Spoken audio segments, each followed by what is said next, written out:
Capítulo 11. O grito do coração. O mais sublime gesto é dar precedência ao outro. William Blake, do livro Provérbios do Céu. Os resultados do exame de laboratório confirmaram o grande medo de Eileen Cayley. A cirurgia não era mais uma possibilidade, era uma necessidade. Os mamogramas e as biópsias celulares do grande caroço que tinha se desenvolvido no seu seio direito indicavam um tumor cancerígeno. Na primavera de 1974, somente um exame cirúrgico poderia detectar a extensão da malignidade do tumor e, de acordo com os médicos de Eileen, as chances eram altas de que todo o seio precisasse ser removido. Não havia comentários sobre suas chances de sobrevivência. O silêncio da família procurava negar as temíveis possibilidades. A crise não deixou nenhum parente ou amigo mais perturbado do que Harold Jaworski, o irmão mais novo de Eileen. 10 dias antes da data da cirurgia, Harold, um cientista comportamental de 37 anos, foi cedo para a cama, na esperança de que o sono o aliviasse, pelo menos temporariamente, da letargia que camuflava seu desespero. A princípio, tudo o que ele podia fazer era ficar deitado no escuro, pensando. Ele pensou no que seria a vida sem Eileen, que sempre fora o esteio da família. Pensou ainda no que a sua perda significaria para o marido e principalmente para os 2 filhos que dependiam dela em termos de conforto, orientação e apoio. E quanto mais ele pensava, mais ansioso ficava, e a mente passando em revista o mesmo tema desesperador até o amanhecer. No momento em que Harold acreditou que o sono nunca chegaria, sua inquietação subitamente abrandou-se e espontaneamente viu-se rezando para Deus com mais fervor do que nunca. Ele pedia que, de algum modo, Eileen sobrevivesse à crise e tivesse a saúde plenamente restabelecida. Então, sondando as profundezas das suas emoções, ele ofereceu a própria vida pela da irmã. Mais do que um gesto de amor fraternal, isso foi um apaixonado grito do coração que até mesmo Harold não conseguia entender. Na véspera da operação, Harold foi até o leito de Eileen, onde encontrou a irmã silenciosamente aterrorizada diante das perspectivas da provação do dia seguinte. Ele acalmou-a da melhor forma que pôde, antes de deixar o hospital para acalmar os próprios nervos. Penosamente conseguiu ir a um auditório no centro de Toronto, onde um concerto de música clássica estava sendo gravado para o Canadian Broadcasting Corporation. A orquestra de câmara há muito começara o seu recital de Brahms e de Mozart, quando Harold de repente ficou totalmente arrepiado. A luz de um holofote se concentrava nele. A princípio ele olhou em torno de si um tanto nervosamente por achar que os outros membros da audiência talvez espichassem o pescoço para olhar o homem que estava sendo destacado por aquele brilhante facho de luz.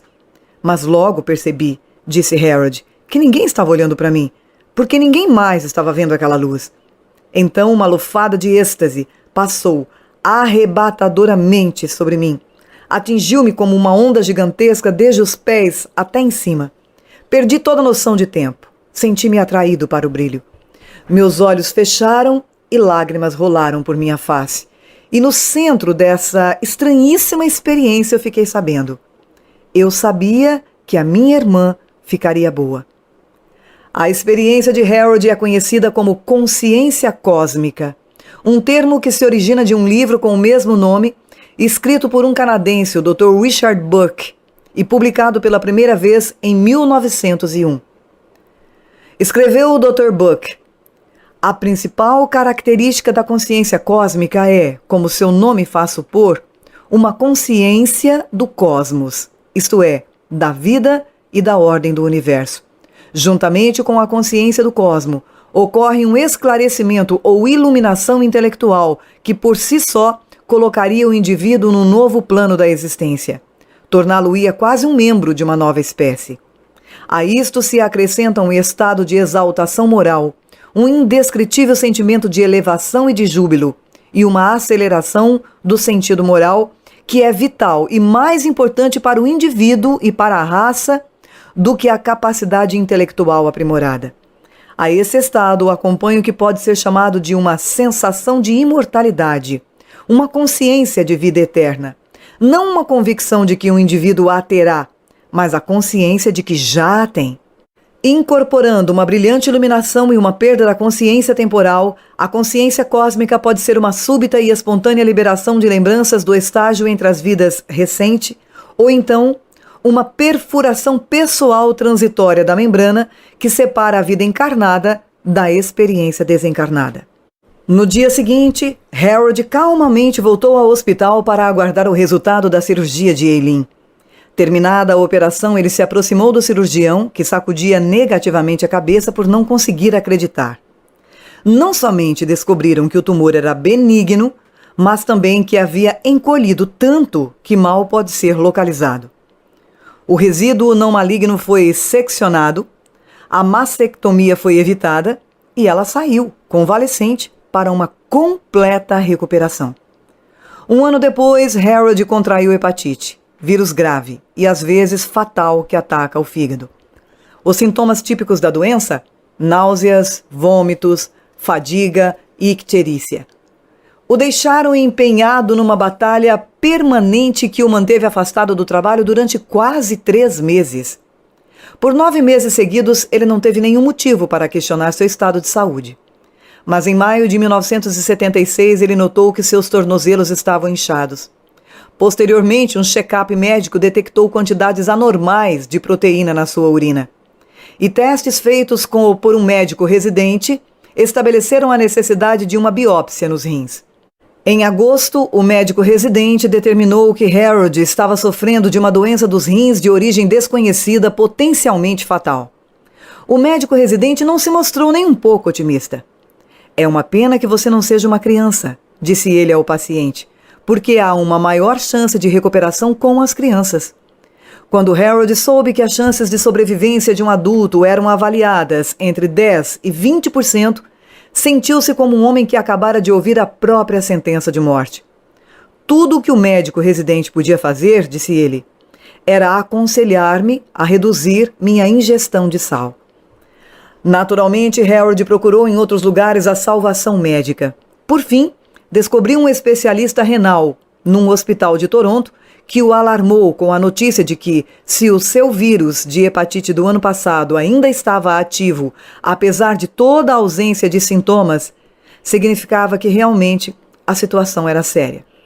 E isso levou à conclusão de que o contágio que se deu no fígado produzira o que se conhece como um completo antígeno-anticorpo que gradualmente havia causado danos aos rins. A gravidade do estado de Harold era, portanto, causada pela falha desses órgãos, os quais, adoecendo simultaneamente, haviam se tornado incapazes de eliminar toxinas. Essa descoberta não possibilitava maior possibilidade de cura. No entanto, havia fartas sugestões de cura nesse sentido. E enquanto um médico pensava alto sobre a possível eficácia de uma completa transfusão de sangue, outro fazia conjecturas de que uma droga cara e experimental, o interferon, talvez pudesse reforçar-lhe as defesas imunológicas. Quanto mais se deteriorava a condição de Harold, mais ele se lembrava da promessa de autossacrifício que parecia ter salvo a vida de sua irmã. Estaria o Todo-Poderoso cobrando-lhe inexoravelmente o que lhe havia sido prometido? Ou estaria Harold provocando a própria morte e trabalhando inconscientemente para confundir os médicos de quem tão desesperadamente precisava? Qualquer que fosse a resposta, Harold ficava cada vez mais fraco. Esperança estava se tornando rapidamente uma palavra sem significado. Durante 6 semanas, Harold tomou doses do medicamento, conhecido como ciclofosfamida. Mas a ineficácia desse tratamento revelava-se na crescente deficiência de cálcio, que lhe amolecia os dentes e que, intermitentemente, travava seus dedos por vários segundos de cada vez. Por algum tempo, a ingestão regular de diuréticos havia conseguido estimular a excreção de líquidos, mas agora suas pernas e tornozelos estavam inchando novamente. Ele tomava remédios para reduzir o alto nível de colesterol. Era afligido por eczemas e estava pálido e abatido, pois o seu peso havia diminuído de 64 para 55 quilos. Só esporadicamente, Harold conseguia reunir forças suficientes para aparecer no trabalho. Cada vez passava mais tempo no hospital, onde era submetido interminavelmente, ou assim lhe parecia, a exames de sangue e de urina. Eu me sentia como uma cobaia a participar de experiências em laboratório, disse ele. Os médicos não sabiam como me curar, e eu estava me acabando rapidamente. Quando a perspectiva que tinha do futuro não poderia parecer mais negra, Harold começou a encher-se de um ódio cego e abrasador. Deixava-me louco, disse ele, pensar que a medicina convencional não só não me podia ajudar, como também estava tornando as coisas mais difíceis. Percebi que chegara o momento de assumir a responsabilidade pela minha situação. Harold já conhecia a parapsicologia. Desde 1959, ele havia testemunhado experiências de regressão hipnótica e estava bem familiarizado com as teorias da reencarnação e do karma. Naquele momento, pela primeira vez, aplicara essas teorias à sua situação, perguntando a si mesmo: será que o karma um fator importante na minha doença? Poderá a regressão hipnótica a vidas passadas ter sucesso quando métodos ortodoxos já falharam? Enquanto meditava sobre essas indagações, Harold fazia novas leituras sobre parapsicologia na biblioteca do hospital. Um dos livros que ele retirou das prateleiras de Iris Owen foi muito interessante para ele. Folheando suas páginas, se deparou com um capítulo, A Psicologia da Reação Poltergeist, do Dr. Joe L. Whitham. Por alguma razão, disse Harold, o nome ficou gravado em minha mente. Notando que o Dr. Whitham chamava a si mesmo de psicólogo médico, ele perguntou a uma amiga que tinha inclinações metafísicas se já tinha ouvido falar dele. A amiga, que coincidentemente era amiga pessoal do Dr. Whitham, explicou-lhe que era um psiquiatra de Toronto e um hipnotizador clínico. Ela ofereceu-se para fazer as apresentações necessárias, e pouco antes do Natal, Harold deitou-se com um aspecto doentio no sofá do Dr. Whitham. Macilento e arrasado pela depressão, parecia que só um milagre mesmo poderia salvá-lo. Milagroso é talvez o único adjetivo adequado para descrever a recuperação de Harold nas poucas semanas seguintes. Mal começara a explorar sua história reencarnacional sob hipnose, quando, dentro de 7 semanas, exames de sangue revelaram que a função hepática havia voltado ao normal e que os seus rins estavam se recuperando rapidamente. Pelo final de março de 1977, Harold sentiu-se em perfeita saúde novamente.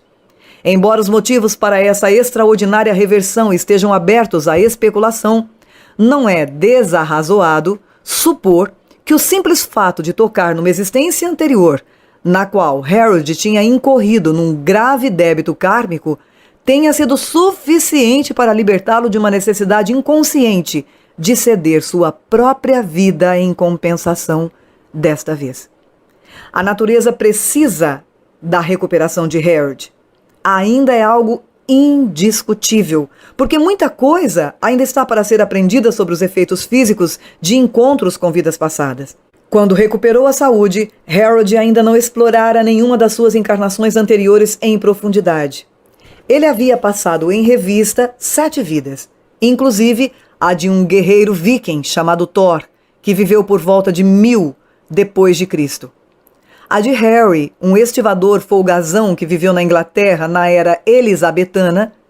A de Chandu, um jovem sacerdote de Zoroastro do século VII na Mesopotâmia.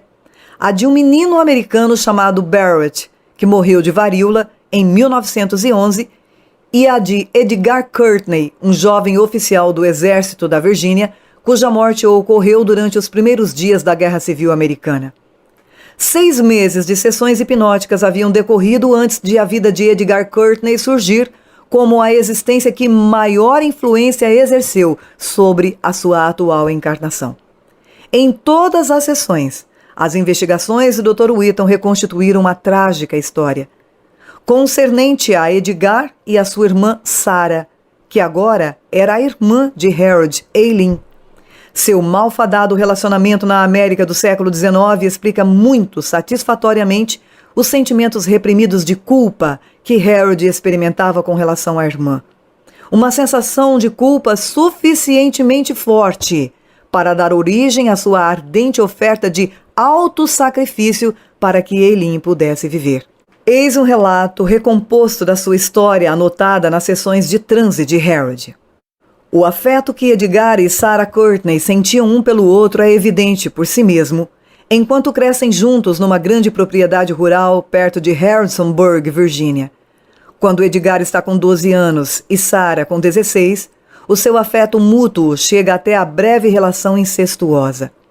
O episódio ocorre quando o pai deles está ausente, comprando cavalos, e eles estão fazendo um piquenique num bosque a certa distância da sua casa. Naquela ocasião, Edgar promete a Sarah que nunca revelará sua leviandade sexual a ninguém.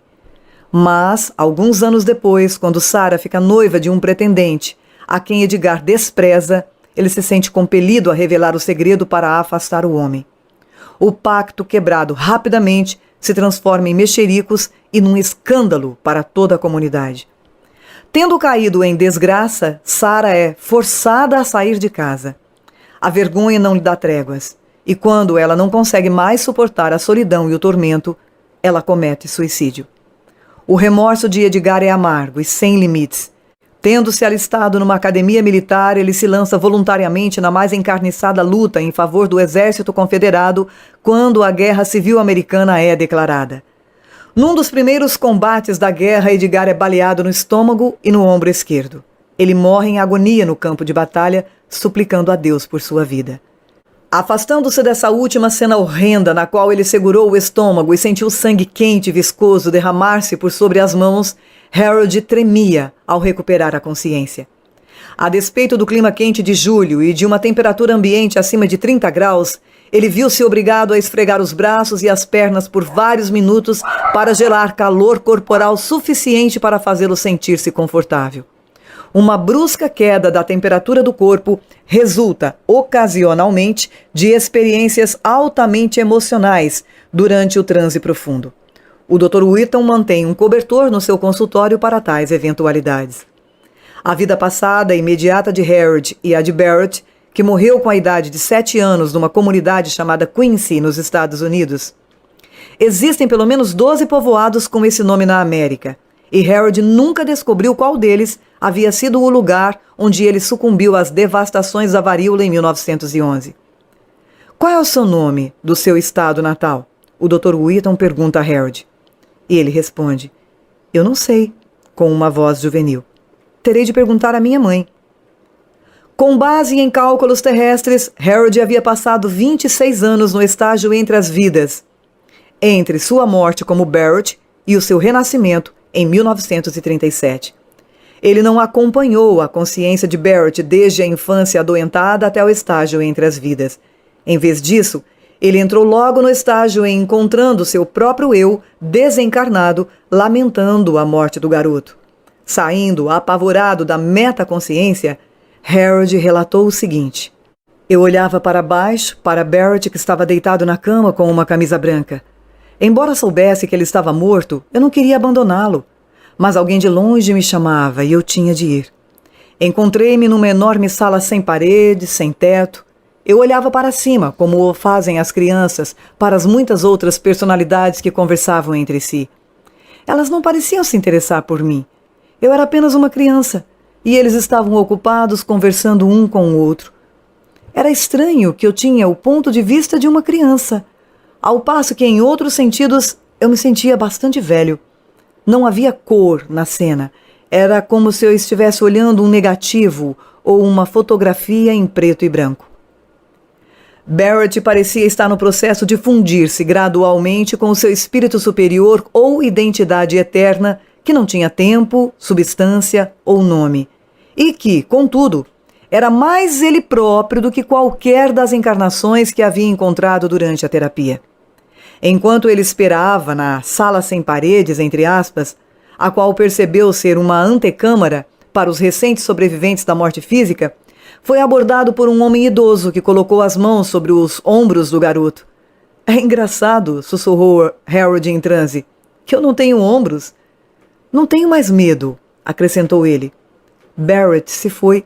O corpo dele não é mais o meu. Então, se você não pode voltar para Barrett, tem de seguir adiante. Foi o que o Dr. Wheaton disse para ele. Mais tarde, Harold iria manifestar uma irritação quanto a essa sugestão irrefletida.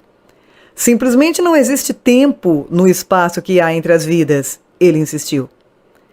Harold então sentiu-se sendo conduzido pelo homem idoso para um prédio que parecia uma igreja, com um teto alto, abobadado.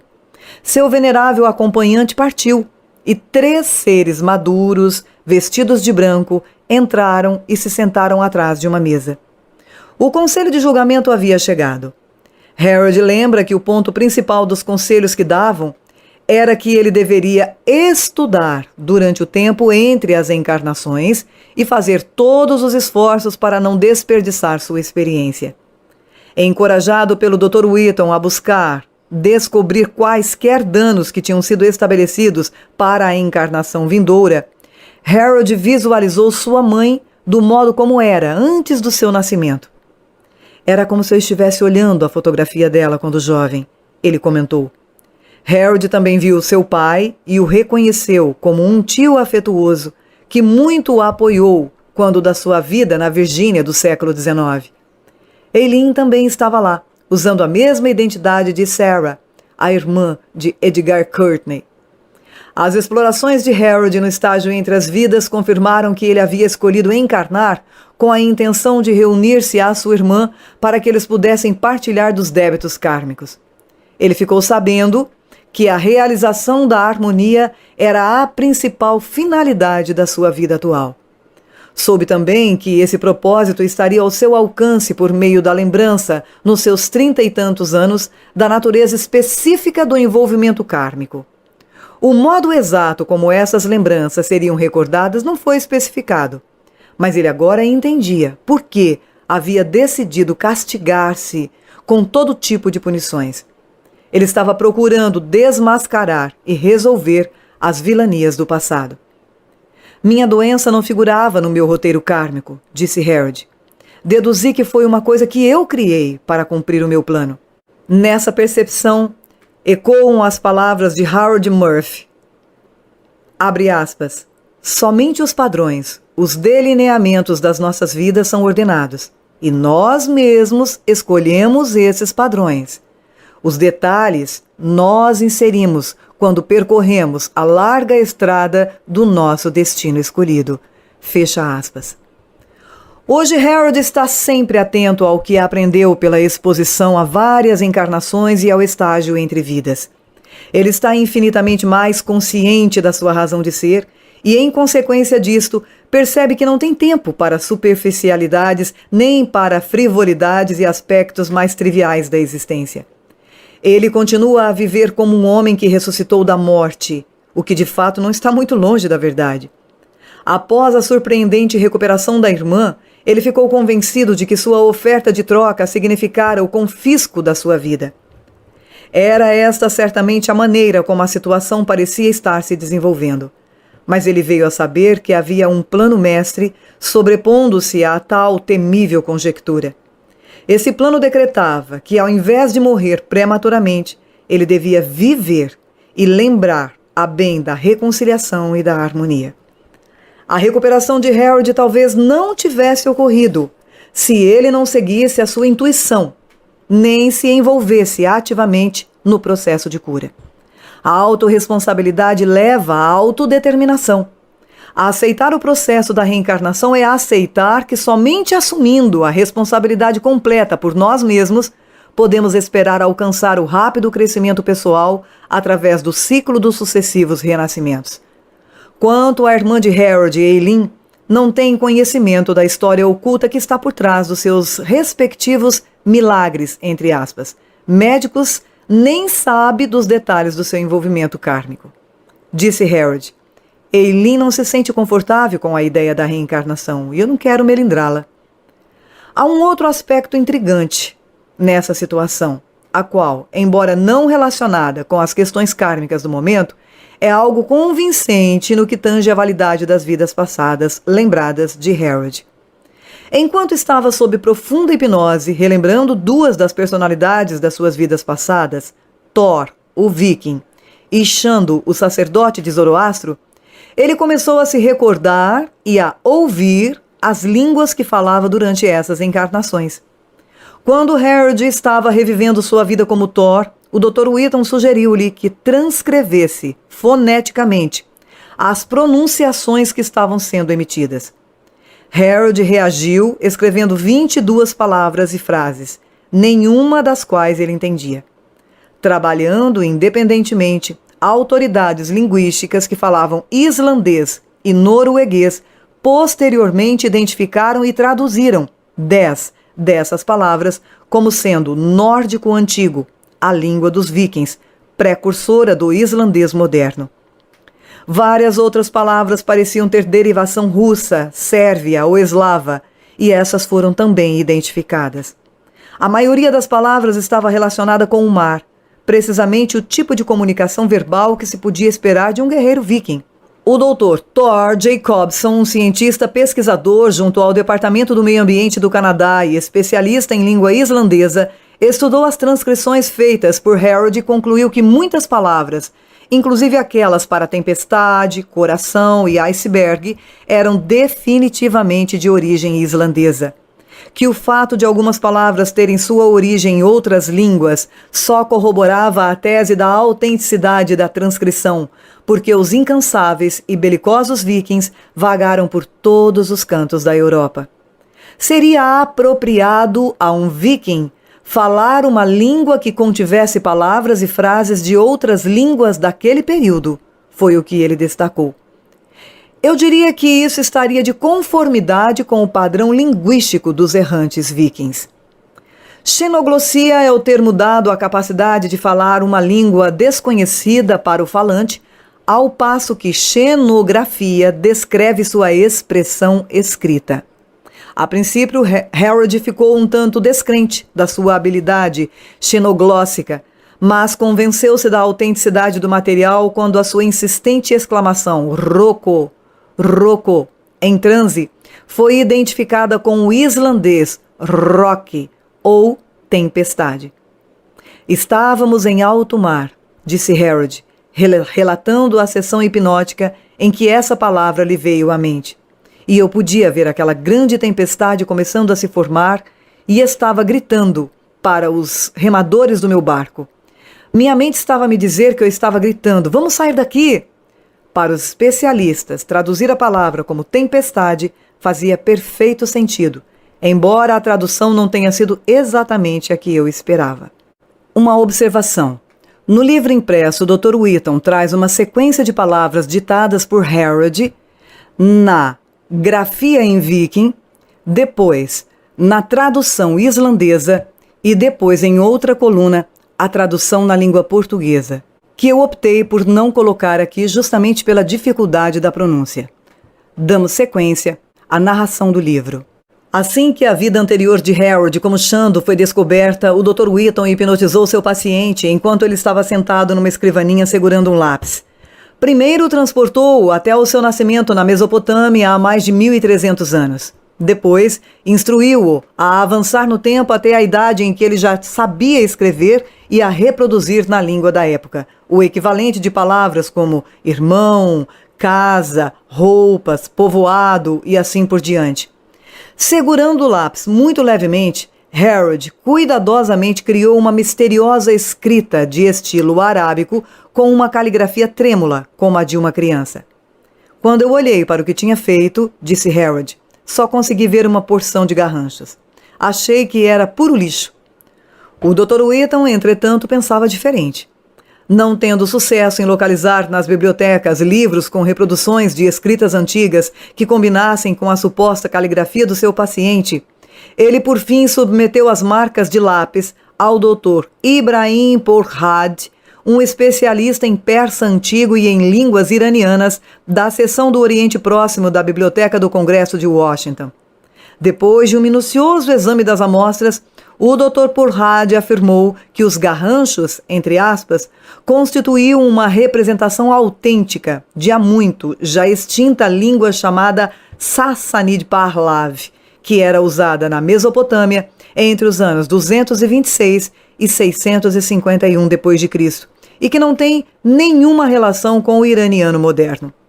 Xenoglossia é o termo cunhado pelo Dr. Charles Richet, filósofo francês e ganhador do Prêmio Nobel.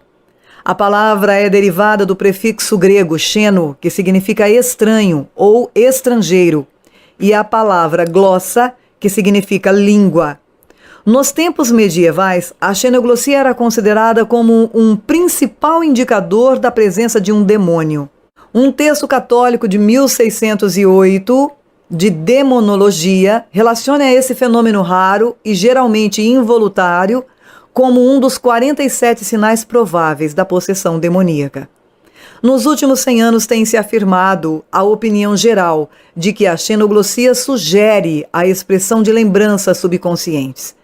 Casos têm sido examinados por eminentes pesquisadores da parapsicologia, desde William James até o Dr. Ian Stevenson. O uso crescente da terapia de vidas passadas desde o início da década de 70 tem produzido inúmeros exemplos de pacientes em transe falando línguas estrangeiras com as quais não havia tido nenhum contato na vida atual. A gama de tais verbalizações sob o transe hipnótico é vasta e inclui as línguas europeias modernas, o chinês antigo e até mesmo dialetos tribais de povos selvagens. Entretanto, Harold é bem possivelmente o único ser humano a demonstrar a capacidade de se comunicar em duas línguas que não existem mais. Diante desta afirmação tão categórica do Dr. Whitton, vale a pena observar que este livro foi escrito em 1986.